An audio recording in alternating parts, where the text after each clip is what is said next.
This is our news, the weekend edition, and on the broadcast tonight, eyeing a new law. The immigration minister says government is looking to develop a draft of a new immigration law. Plus, 3 people shot, 1 man dead in a nightclub shooting. And the prime minister addresses members of the Seventh-day Adventist Church.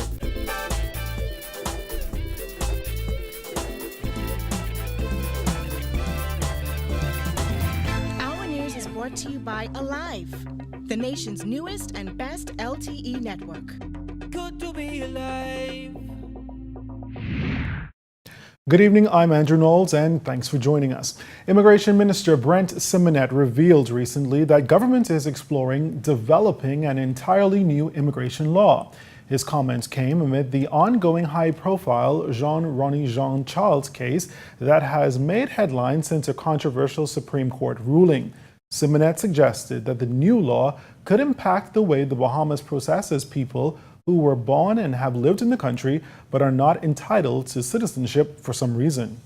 The government has recently agreed to, I'm not sure if it's a point or contract, so don't hold me on that issue, a person or people to work with in the Attorney General's office or with the Attorney General's office to look at developing an entirely new immigration law. It'll be developed, it'll be circulated, it'll be discussed, because a lot of these issues create some problems. So for instance, you're born in the Bahamas, you live here all your life, you're not entitled to citizenship for some reason, what happens to you then? According to the Constitution, a person born in the Bahamas after July 8, 1973, neither of whose parent is a citizen of the Bahamas shall be entitled, upon making application on attaining the age of 18 or within 12 months thereafter, in such manner as may be prescribed, to be registered as a citizen of the Bahamas. Simonet also revealed that the Citizenship Committee met for the first time on Thursday and got straight to work. They'll look at the same process that I've just described for citizenship for persons born in the Bahamas to non-Bahamian parents, lived here all their lives, and applied between the requisite age to be registered as a citizen of the Bahamas. So it's a very restricted group. They'll look at it, I think today they looked at 19 applications. They decided that they'll defer 1, and they approved 18 for onward submission to the Cabinet for approval as citizens of the Bahamas. So Simonet said with the commission there, it takes power out of the hands of the minister, who usually was the one sending applications to Cabinet for approval. He was addressing members of the Sinan's Constituencies Association on matters pertaining to his ministry on Thursday. Now, throughout the night, Simonet had to answer question after question from attendees, some of whom were in peculiar situation themselves, immigration-wise. One concern among all, the department losing documents or not responding in a timely manner. it's manual, it's paper, and the original idea was to scan, let's say you had a work permit for 20 years, all 20 years of your documents into the new computer. So we're not going to do that. We're going to start scanning from on the way forward. So you can see where documents can get lost, mislaid, destroyed, whichever words. Then we have a crazy system.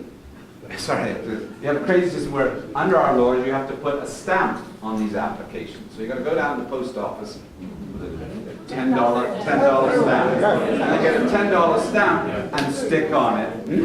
I have a question. Because, and we're trying to also look, and that's a requirement of the Stamp Act, which we're also trying to get it right. From the crime beat tonight, 1 man is dead and 2 others in serious condition in hospital after a nightclub shooting here in the capital last night. Police say a group of people were at a nightclub on Hutchison Street off Ponciana Drive after 11 last night when 3 men entered the club and got into an argument with one of the patrons. That's when one of the 3 pulls out a weapon and fired into the crowd, shooting 3 of the patrons. The suspects fled the scene in a burgundy Japanese vehicle. As for those victims, they were transported to hospital by a private vehicle and ambulance. However, one of the men later died. Police are asking for the public's assistance in locating these suspects.